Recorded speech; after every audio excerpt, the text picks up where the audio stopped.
Alright guys, so as you can see, 258,633.76 na ang total account equity value natin dito sa Call Financial. Yan, grabe. Ang ganda ng mga investments natin dito sa Philippine stock market. And makikita nyo for today, ang portfolio gain natin nasa 3.5%. So nag-gain tayo ng 8,109.14. So 8,000 mahigit yung total profit natin for today. Puhunan natin ay umangat na sa 250,000 kasi ngayon lang naglagay ako ng 50,000. Bumili tayo ng telco which is PLDT. Ayan guys, makikita nyo PLDT. Meron tayong 25 shares. Okay, so pagpasok ko pa lang, lost tayo. Pero okay lang yan. Ganyan talaga dahil maya-maya, in the next few days or maybe months, magigain din tayo. So, pag-usapan natin guys. Sabayin nyo ako sa journey natin dito sa Philippine Stock Exchange, sa stock investments natin through Call Financial and of course, with the help of ang favorite natin which is Truly Rich Club. Kasi Truly Rich Club guys yung mag-guide sa atin kung paano at kailan kailangan mag-invest sa stock exchange. Okay? Watch this video guys until the end. Pagbalay-balayan natin lahat to. Bigyan ko kayo ng mga konting tips kung paano magsimula dito sa stock investing. Are you guys ready? Let's go!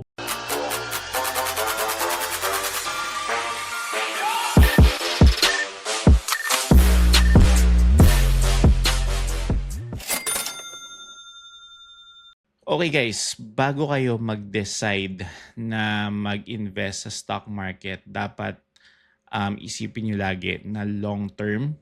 Okay? And then, dapat mag-join kayo guys sa Truly Rich Club. Kasi sa dami ng mga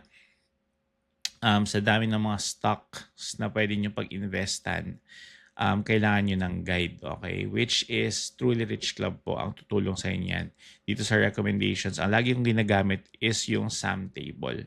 Okay? Kasi ito ang pinaka-valuable para sa akin dito sa Truly Rich Club kasi dito pinapakita yung mga stocks na dapat bilhin. Okay? So for example, for April, ito last updated April 16. Okay? April 16, 2026. Ang boss strategic pick nila guys is MBT or Metrobank. Okay? So yan, sinasabi continue buying, di ba? And then, the rest is yung stocks with bigger cash dividends. So, ang ginagawa ko guys, gusto ko yung may mataas na dividends para every month may na-earn tayong parang kung sa rental pa yan, rent. Okay. So, pag clinic nyo to guys, yung dividend, okay, ayan. So, ito yung pinakamataas. So, SCC, medyo hold pa siya. So, hindi tayo bumili. DMC, naka-hold din siya. So, kung makikita nyo guys, no, yung TEL or yung PLDT, continue buying siya. Kaya today, yun yung binili po natin. Okay, so kung makikita nyo guys sa Call Financial ko, actually itong 19,000 pakita ko sa inyo guys. Bumili pa kasi ako ng additional. Asa na yun? Ay, wala na. Pumasok na, ibig sabihin. Wait, double check natin. Ayan, wala na. Pumasok na nga. Yes! Kaya makikita nyo. Ayun, boom. Guys, love it, man. 40 shares. Tel PLDT. 40 shares na po tayo. Okay, 40 shares na. Ayan, pumasok na pala. Ayan. Okay, wow, nice. Okay, so meron tayong 40 shares sa PLDT. So, yun yung recent ko pong binili ngayon. And makikita nyo guys, nasa 19% po ang ano natin, ng portfolio natin is PLDT. My suggestion guys ng Truly Rich Club is mga 10 to 20% per stock. Okay, so kung mapapansin nyo, sa portfolio ko, ang paborito ko is ito yung pinaka-recent which is PLDT. Kasi sabi nga dito sa Truly Rich Club, ayan o, PLDT, asa na yun? TEL, ayan, TEL. Ayan, TEL. Okay, no? buy below 1,278. So binili natin siya ngayon ng 1,271. Expected growth niya guys, target price niya is 1,720. That means pag nag 1,720 na siya, pwede tayong mag-sell. And ito yung gusto ko, 7.70% po ang dividend yield niya. Okay?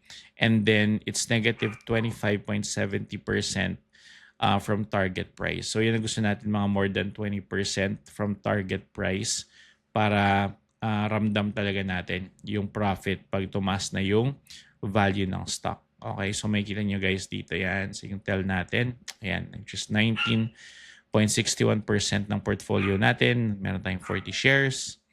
And then ang next kong paborito is ito, yung suggested nila for this month, which is Metrobank. Meron tayong 20.39% sa portfolio natin. 770 po yung share. Gain natin as of right now is nasa 2,659 pesos. 5.32% gain tayo for today. And may kita nyo guys sa sum table, ay may kita nyo sa boss nila, yan po yung kanilang suggested na bilhin na stock for this month, which is MBT, Metrobank. Kaya nakalagay dyan, continue buying. Okay? Now, sa isa pa nating stock is yung FGen. Ayan, yung FGen natin guys is nasa 16.28% po ng portfolio natin. Meron tayong 2,400 na shares and negative tayo ngayon. So okay lang yan. Kung makikita nyo guys sa sum table, ang FGen nila is, ito po, FGen. So as of today, continue buying pa rin siya. Ito yung paborito ko. 5.40% siya ng dividend yield.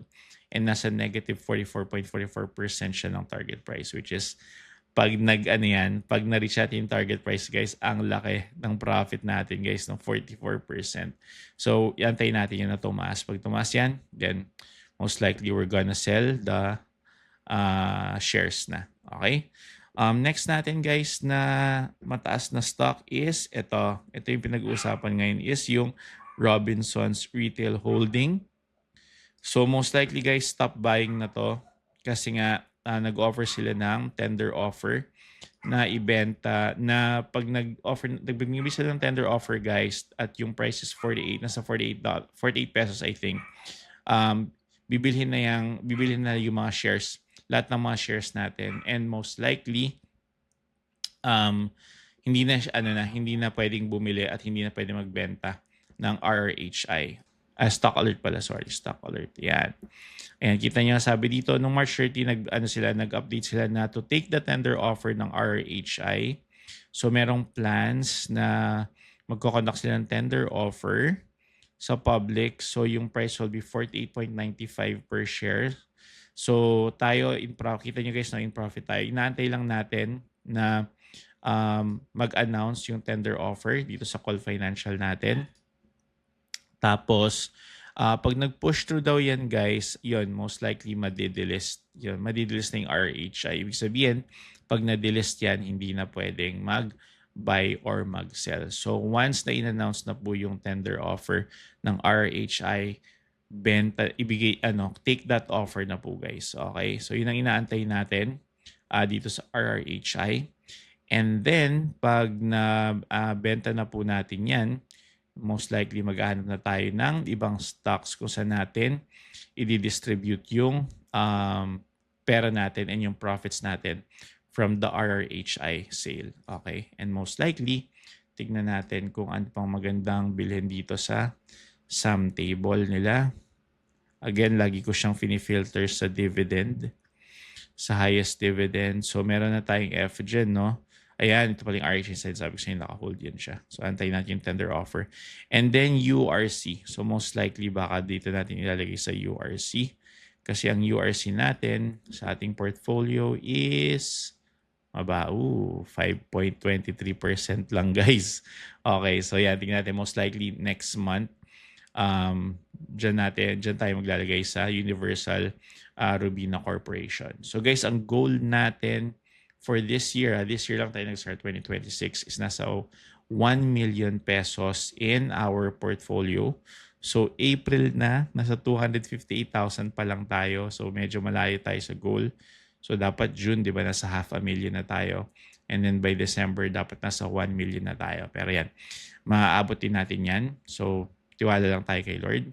And then yung ultimate goal natin, guys, is to earn 1 million pesos in passive dividend income. So that means 1 million pesos every month in dividend income. So that means yung portfolio natin nun would be really siguro mga 150 or 200, mga 200 million siguro. Okay, so that would take a long time. The generation, ano na talaga to, guys, for generational wealth na ang mag-benefit na dito. Hopefully ako pa rin, pero ipapasa ko na to sa anak ko, guys, para secured na yung kanyang future. Okay, so yun ang kagandahan, guys, dito sa stock market, and ang kagandahan, guys, sa Truly Rich Club, kasi talagang they're helping and teaching you guys how to invest, when to buy, when to sell sa Philippine Stock Exchange. Okay, so guys, kung wala pa kayong Truly Rich Club, click the link dyan sa description at saka sa pinned comments. Mag-join po kayo. 1,000 pesos po yan per month to be a gold member, pero sulit na sulit po yan. Okay, lalo na pag actively investing ka sa Philippine Stock Exchange. Pero kung hindi ka, undecided ka, and iniisip mo na hindi mo to kaya, guys, huwag mo nang pilitin yung sarili mo. When you decide, guys, to invest sa stock market, be sure na dedicated ka na mag-invest at least for the next 5 to 10 years. And dun mo mararamdaman, guys, yung earnings and yung profits nito. So generational wealth na po ang pinag-uusapan natin dito sa stock investing. Ayan. So guys, if you want to learn more, just let me know sa communities natin, sa social media natin. And bigyan ko lang kayo lagi ng updates sa journey natin, guys, dito sa Philippine Stock Exchange. Yun lang po, guys. I hope you're blessed. God bless you all. This is Mr. Fish Vlogs. Have a great day. Bye!